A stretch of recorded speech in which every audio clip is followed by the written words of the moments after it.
भराई दे बाई रे भराई दे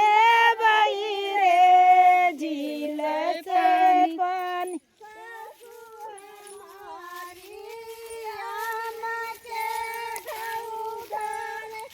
सासू हमारी आम के गौडारे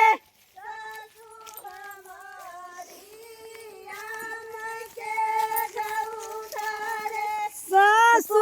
हमारी आम की गौधारे